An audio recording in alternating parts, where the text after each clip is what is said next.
Hello नमस्कार मेरे प्यारे साथियों, कैसे हैं आप सभी लोग। आशा करते हैं एकदम अच्छे होंगे, स्वस्थ होंगे, मस्त होंगे। आज हम लोग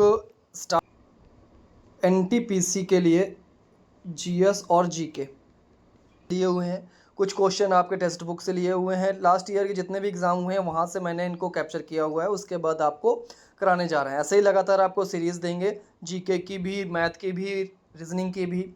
जिस लोगों ने अभी तक चैनल को सब्सक्राइब नहीं किया है वो चैनल सब्सक्राइब कर लेंगे, और जिन लोगों ने अभी तक बेल आइकन प्रेस नहीं किया है वो बेल आइकन प्रेस करके चैनल को लाइक कर देंगे। हम लोग बढ़ते हैं अपने क्लास की ओर। देखिए पहला क्वेश्चन हमारा क्या है। एक भारतीय शिक्षक, राजनीतिक कार्यकर्ती और प्रकाशक थी जिन्हें 1942 में भारत छोड़ो आंदोलन के दौरान बॉम्बे के ग्वालियर टैंक मैदान में राष्ट्रीय ध्वज फहराने के लिए व्यापक रूप से याद किया जाता है। तो किसने फहराया था भाई? अरुणा आसफ अली। किसने? अरुणा आसफ अली। वहीं पर हम लोग पहला ऑप्शन देखते हैं, सरोजनी नायडू। तो भारत की पहली भारतीय कांग्रेस राष्ट्रीय महिला, पहली भारतीय कांग्रेस अध्यक्ष महिला कौन थी? सरोजनी नायडू। सरोजनी नायडू 1925 का जो कानपुर अधिवेशन था उसमें इन्होंने अध्यक्षता की थी। लेकिन वहीं पर हम बात करें सिर्फ पहली, अगर एग्जामिनर पूछता है पहली भारतीय, तब तो सरोजनी नायडू है। लेकिन सिर्फ पूछे पहली महिला राष्ट्रीय कांग्रेस, तो आंसर क्या आएगा? Annie Besant. इन्होंने 1917 में किया था, ठीक है। और सरोजनी नायडू ने 1925 में कानपुर अधिवेशन का। अगला क्वेश्चन देखते हैं। अगला क्वेश्चन है, एमएस वर्ड के टूल फॉर्मेटिंग में सबसे छोटा साइज का, एमएस वर्ड में जो टूल फॉर्मेटिंग आता है कि आपको साइज कितना बढ़ाना है, उसमें सबसे छोटा कौन सा है? तो सबसे छोटा है आपका 8। वहीं पे अगर सबसे बड़े की बात की जाए, सबसे बड़ा होता है 72। कितना है साइज सबसे बड़ा? 72। अगला क्वेश्चन देखिए, राष्ट्रपति द्रौपदी मुर्मू ने जनवरी 2024 में राज्यसभा के लिए किसे नामित किया? राज्यसभा के लिए, देखो लोकसभा और राज्यसभा के लिए नामित करते हैं राष्ट्रपति, पता है। लोकसभा के लिए अभी मना कर दिया गया, अधिवेशन हुआ तो उसके बाद लोकसभा में जो मनोनीत किए जाते थे उसको बंद कर दिया गया, लेकिन राज्यसभा में अभी नामित होते हैं। तो राष्ट्रपति द्रौपदी मुर्मू ने राज्यसभा के लिए नामित किसको किया है? सतनाम सिंह संधू। अगर आपके लिए एक क्वेश्चन है, कमेंट बॉक्स में करके बताइएगा कि जो राष्ट्रपति है वो जो राज्यसभा के लिए नामित करता है वो किस आर्टिकल में वर्णन है इस चीज़ का? इसका आंसर क्या हो जाएगा? सतनाम सिंह संधू। अगला क्वेश्चन देखते हैं। अगला क्वेश्चन है, प्रथम एशियाई खेल कितने लोगों ने भाग लिया था? भाई 11 देशों ने भाग लिया था। जो पहला हुआ था, पहला हुआ कब था? तो पहला हुआ था 1951 में। कहाँ हुआ था? नई दिल्ली। नई दिल्ली कहाँ पे? इंडिया। नई दिल्ली इंडिया में पहला एशियाई खेल हुआ था जिसमें 11 देशों ने भाग लिया था। अगला क्वेश्चन, निम्नलिखित में से कौन से पौधों और जानवरों की प्रजाति है जो विशेष रूप से एक विशेष क्षेत्र में, देखिए विशेष क्षेत्र की बात है तो जाहिर सी बात है कि स्थानीय होगी वो, ठीक है। विकास पूछे, जो प्रजनन करते रहते हैं, विकास हो गए। लुप्त हो गए, जो बिल्कुल गायब हो गए। विलुप्त प्रजाति हो गई, जो कभी कभी दिखते हैं, प्रायः दिख जाते हो, वो विलुप्त हैं। इसका आंसर क्या हो जाएगा? स्थानीय प्रजाति। वहीं पर नेक्स्ट क्वेश्चन क्या है आपका? नेक्स्ट क्वेश्चन कहता है कि तबला वादक उस्ताद अल्लाह रखा खां किस घराने के हैं? एग्जैक्ट पूछ रहा है किस घराने के। तो किस घराने के हैं ये भाई? पंजाब घराने के। देखिए ज़्यादातर सभी को पता होगा कि उस्ताद अल्लाह रखा का संबंध किस यंत्र से है? तबला वादक से है। लेकिन कई लोगों को ये नहीं पता होगा घराना कौन सा। तो घराना जरूर याद रखिएगा, ये क्वेश्चन एक डेफिनेटली आता ही है रेलवे के एग्जाम में। आप एनटीपीसी, ग्रुप डी, एएलपी, कोई भी एग्जाम उठा लीजिए, एक क्वेश्चन तो आना ही आना है ज़्यादातर सेट में।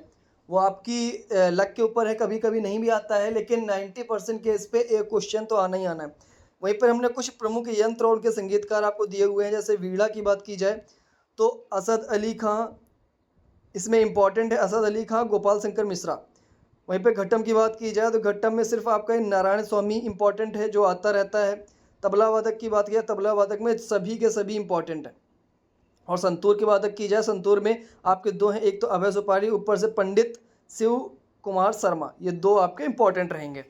अगला क्वेश्चन देखते हैं। अगला क्वेश्चन क्या है आपके लिए? अगला क्वेश्चन है, पश्तो भाषा भारत में निम्नलिखित में से किस पड़ोसी, देखिए पड़ोसी देशों से पक्का क्वेश्चन आता है। पड़ोसी देशों की मुद्रा, पड़ोसी देशों की राजधानी, पड़ोसी देशों की भाषा, पड़ोसी देशों में कितने राज्य हैं और हमारी कितनी बाउंड्री के कितने राज्य पड़ोसी देश से टच करते हैं। ये क्वेश्चन तो डेफिनेटली आता है, आपके सिलेबस में भी लिखा होता है, पड़ोसी देश आपके सिलेबस में होता है। वहीं पे इसकी बात की जाए तो पश्तो जो है ये अफगानिस्तान और पाकिस्तान बोला जाता है। लेकिन वहीं पे बात की जाए तो ये ईरानी भाषा है। पश्तो एक ईरानी भाषा है जो मुख्य रूप से जो मुख्य रूप से अफ़गानिस्तान और पाकिस्तान में बोली जाती है। और इसके बारे में जो इम्पोर्टेंट तथ्य हैं वो सारे यहाँ पर लिखे हैं। पश्तो वर्णमाला के नाम से जाना जाता है। ये अनूठी लिपि है जो दाएं से बाएं, दाएं से राइट साइड से लेफ्ट साइड की ओर लिखी जाती है। ठीक है, इसमें ये आप याद रखिएगा। आगे बढ़ते हैं, अगले क्वेश्चन क्या है। The God of Small Thing, Arundhati Roy. देखिए, अरुंधति राय की जितनी भी किताबें हैं वो आप बहुत अच्छे से पढ़ लीजिए। अरुंधति राय आपके एग्ज़ाम के लिए और वनडे, सभी वनडे एग्ज़ाम के लिए इम्पॉर्टेंट है।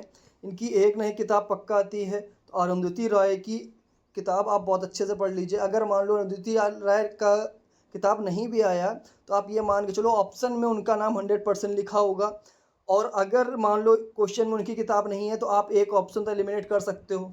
यानी ऐसा नहीं है कि आप अगर इनको याद कर लोगे तो बदहजमी हो जाएगी, कुछ ना कुछ प्रॉफिट ही मिलेगा आपको उससे। अगला देखते हैं, अगला क्या है। इस क्वेश्चन का आंसर है अरुंधति राय। अगला है, तेलंगाना राज्य के पालमपेट गांव में स्थित रामप्पा मंदिर। देखिए, सबको पता होगा कि रामप्पा मंदिर कहाँ है, तेलंगाना में। लेकिन एग्जामिनर दूसरी कुछ पूछ दिया। अच्छा, रामप्पा मंदिर आपका यूनियन उसमें वर्ल्ड हेरिटेज में भी शामिल है, यूनेस्को जिसको बोलते हैं, विश्व धरोहर में भी शामिल है, जिसे 2021 में देखिए लिखा भी है, जिसे वर्ष 2021 में यूनेस्को विश्व धरोहर स्थल घोषित किया गया था। तो उन्होंने पूछा है कि किस राजवंश या किस के आल में दौरान में बनाया गया था। तो बेटा ये बनाया गया था काकतीय में। रामप्पा मंदिर काकतीय, याद रखना है, रामप्पा काकतीय। ज़्यादातर आंसर साउथ की बात होती है तो व्यक्ति विजयनगर की तरफ जाता है, लेकिन ये गलत है। इसका सही आंसर क्या है, काकतीय। रामप्पा मंदिर तेलंगाना में है और किस राजवंश ने, तो काकतीय राजवंश ने इसको बनवाया था। अगला क्वेश्चन, अगला बेटा मैचिंग का है। देखिए, चंदेल वंश की बात की जाए तो चंदेल खजुराहो में है, चंदेल वंश खजुराहो। उसके बाद परमार की बात की जाए तो परमार की थार एकदम सही है। गुर्जर प्रतिहार की बात की जाए तो उज्जैन में। वहीं पे तोमर वंश की बात की जाए तो ग्वालियर में। इसमें कौन सा सही है, सिर्फ बी यानी कि केवल दूसरा सही निकलेगा, परमार वंश की राजधानी थार। अगला, तुर्कान ए चहलगनी या चालीसा नामक, बहुत क्वेश्चन आता है, बहुत ज़्यादा आता है। आपको बता दें, हम रेलवे में सेलेक्टेड हैं और मेरे खुद के एग्ज़ाम में ये आ चुका है कि चालीसा नामक 40 रईसों के समूह का गठन किसने किया है, ये पूछा गया है। तो बेटा गठन किसने किया है, शमसुद्दीन इल्तुतमिश। अब ये है कौन, ये बेटा कुतुबुद्दीन ऐबक का गुलाम था। कुतुबुद्दीन ऐबक का गुलाम था कौन, शमसुद्दीन इल्तुतमिश। तो इसी ने गठन किया था किसका, चालीसा का। अगला क्वेश्चन देखते हैं। अगला क्वेश्चन है, अकबर के काल में कृषि भूमि को कितने प्रकार से विभाजित किया गया था। 4 प्रकार से विभाजित किया गया था। अकबर को याद कैसे करना है, अकबर में 4 लेटर हैं तो 4 प्रकार से इन्होंने विभाजित कर दिया। वो 4 प्रकार कौन कौन से थे, पोलज, परती, चाचर, बंजर। ये इंपॉर्टेंट नहीं है, ये तो बहुत किस्मती खराब हो तो पूछा जाएगा नहीं, आप सिंपल ये पूछा जाएगा कितने में बांटा गया है। लेकिन मैंने लिख दिया है कि आप अगर दिमाग में रखिएगा कि ऑप्शन अगर आ जाए, ऑप्शन इसका आएगा भी, कभी ऐसे आएगा कि निम्न में से कौन सा अकबर के शासनकाल के दौरान 4 भागों में वर्गीकृत भूमि में शामिल नहीं था, ऐसा आएगा, देख लीजिएगा। बाकी इतना डीपली आता नहीं है। अगला देखिए, अगला क्या है, भारतीय संघ के कितने राज्य बांग्लादेश के साथ कितने सीमा लगाते हैं। देखिए, बगल में मैप है, हम सीधे मैप से देखते हैं। ये रहा आपका बांग्लादेश, सबसे पहला तो है पश्चिम बंगाल, उसके बाद ये असम की ये वाली बाउंड्री और ये वाली बाउंड्री 2 शामिल हो रही हैं, 2 हो गए। फिर उसके बाद मेघालय 3 हो गया, उसके बाद त्रिपुरा 4 हो गया, उसके बाद मिजोरम 5 हो गया।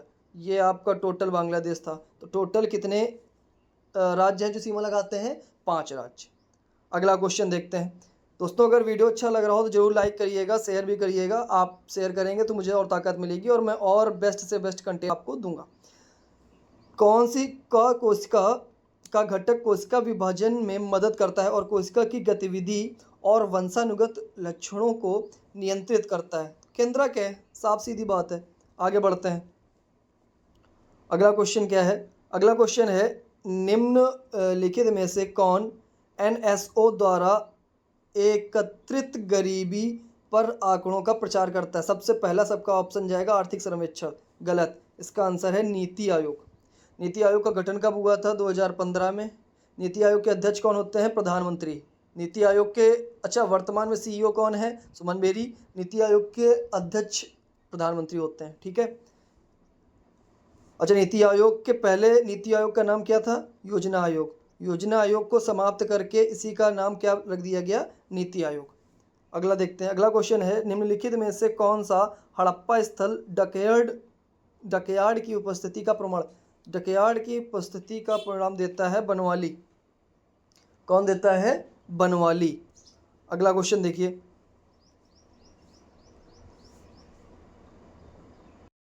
अगला क्वेश्चन है आपका, विश्व आर्द्र भूमि दिवस 2024 का विषय क्या है? देखो 2024 में जो आर्द्र भूमि दिवस था, इसका विषय क्या था? आर्द्र भूमि और मानव कल्याण। आपके लिए क्वेश्चन है, विश्व आर्द्र भूमि दिवस किस तारीख को मनाया जाता है? ये आपको कमेंट बॉक्स में करके बताना है। अगर इसके विषय की बात की जाए तो विषय क्या था? आर्द्र भूमि और मानव कल्याण। याद रखिएगा, आर्द्र भूमि और किसके साथ में?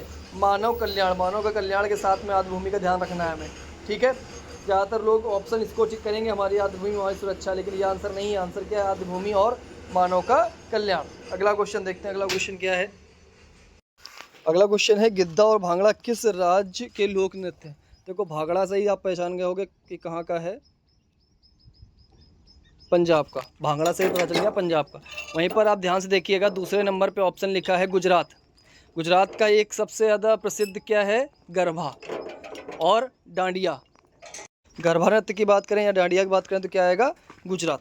आगे आ जाओ, अगला क्वेश्चन। अगला क्वेश्चन है, straight from the heart, Kapil Dev. Direct heart संबंध किससे? कपिल देव। वहीं पे वीवीएस लक्ष्मण की बात की जाए तो इनकी क्या थी? 281 and beyond. 281 and beyond. Yuvraj Singh की test of my life, test of my life. Sachin Tendulkar, a century is not enough, not enough, a century is not enough. अगला क्वेश्चन, निम्नलिखित में से किस स्थान पर धर्मचक्र प्रवर्तन के नाम से प्रसिद्ध बौद्ध घटना हुई थी? धर्मचक्र प्रवर्तन कहाँ हुआ था? सारनाथ में। ये थी आज की क्लास। आपको कैसी लगी क्लास ज़रूर बताइएगा, और आशा करते हैं कि आपको एकदम क्लास अच्छी लगी और आपको बेस्ट से बेस्ट कंटेंट देने की हम कोशिश भी करेंगे। जो मुझसे बनेगा, जो अच्छे से अच्छे कंटेंट होंगे स्पेशली रेलवे को लेके, हम डेफिनेटली आपको देंगे। तो चलिए मिलते हैं फिर आपसे अगली क्लास में, तब तक के लिए जय हिंद।